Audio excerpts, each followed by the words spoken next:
One Piece. Holy shit. Oh man, I'm so glad. I'm doing the review today for chapter One Piece 857. Man, this chapter.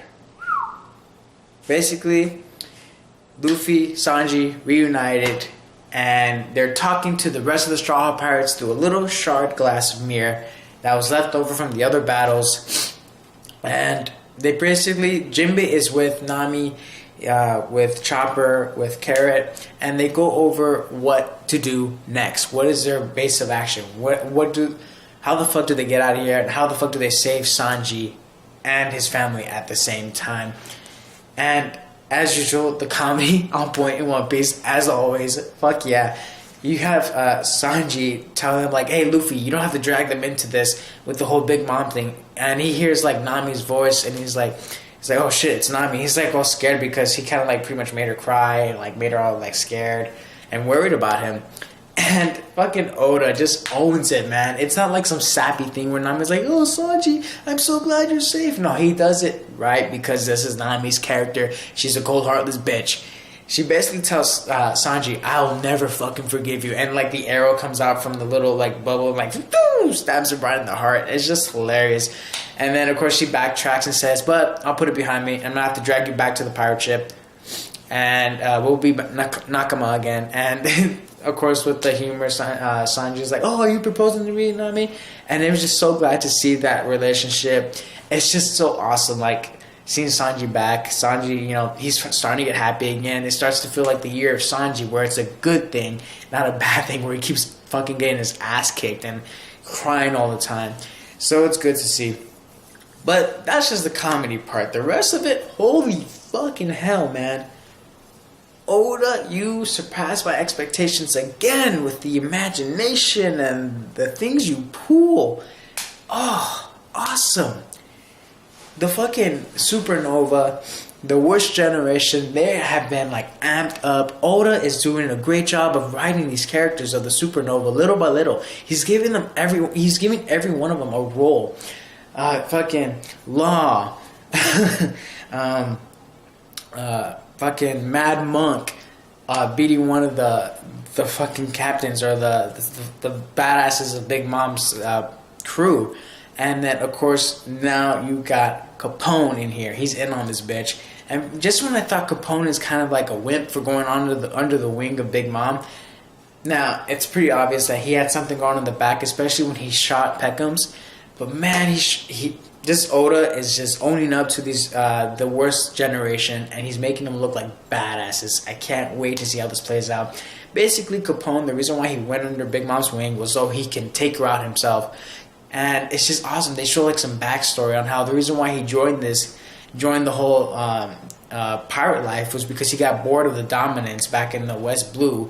And there are 5 families back where he's from, and he's one of the main mafiosos. He's one of the mafias, and he was dirty. Like, he would kill people. He would always go after leaders, but he would never try to improve his territory. But he was very infamous, and he did the same thing that he did in the pirate world. He would take out famous captains. And he would only take out the captains, and he was like very like ruthless, and he has a great defense with his devil fruit. And now he's coming after Big Mom. He's doing it in a sneaky way. He's doing it in a fucking mafia way, and it's fucking awesome. And the whole plan, like, since Jinbei is bringing this up to Luffy, and he's telling him this plan, he's basically saying, listen, this is kind of a last resort because we don't have a fucking plan. We're only 10 people, and we're coming up with this, and we got like 5 hours max to make this plan work. While Capone has been working on his plan for days, months on end, who knows how long, and he's already got a plan in set because he has been promoted to Rook of the Big Mom Pirates, and he's basically in charge of the security clearance or the protection of Big Mom, which I think is kind of. I don't think Big Mom is stupid. I think she knows or she suspects Capone. Because I think she has like some kind of backup plan to if Capone does try and betray her. Because, you know, with Big Mom, she knows all with her fucking communication systems. All the Yonkos, man, they just know shit. They know, and I'm pretty sure you're not gonna take out Big Mom like nothing. Now that you got Capone in on it, trying to take her out, she's a fucking Yonko for a reason. She's been around for a long time. There's no way she doesn't know that fucking Capone's gonna betray her ass. So what Jinbei's telling Luffy is, hey, we gotta join forces together. And Luffy's like, at first he wanted to beat up Capone just because of what he heard about him and how he shot Peckham's.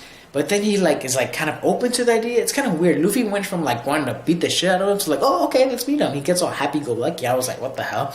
And so it's gonna be interesting how they meet. Is Luffy gonna try and smack him or something, or he's gonna be like, that's typical Luffy, smack the shit out of someone, or if he's gonna be like open to the idea and realize like, listen, this is probably like the only thing we can do.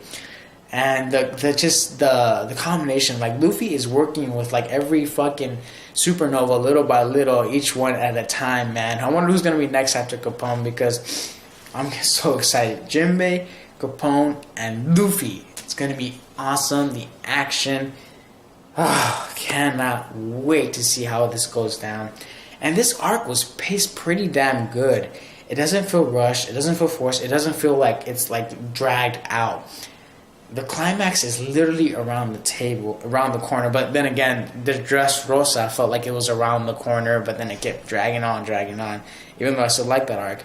But this one feels a lot quicker and just feels a lot more concise and tight. They're going to try and save Sanji's family, especially Ranger, because she saved Luffy's life, and she's also the closest to Sanji. We're going to see how this plays out and how does this go. Is Capone going to try and betray Luffy at the end of this? Probably. He's Capone. How is Peckham's going to play into this? Because he survived, and he told Capone that you would regret betraying Big Mom. And I feel like Peckham's has been kind of shat on a couple times, because he's like a pirate of the Yonko, and he's been like kidnapped and shot at, and I just need to see some Peckham's action. Like, I want to see how this goes. I want to see some feats from Peckham's. He's definitely going to play a big role in this. So hopefully you guys like the review. 4.5 out of 5 stars. Can't wait for the next One Piece chapter. See you later. Banter it out.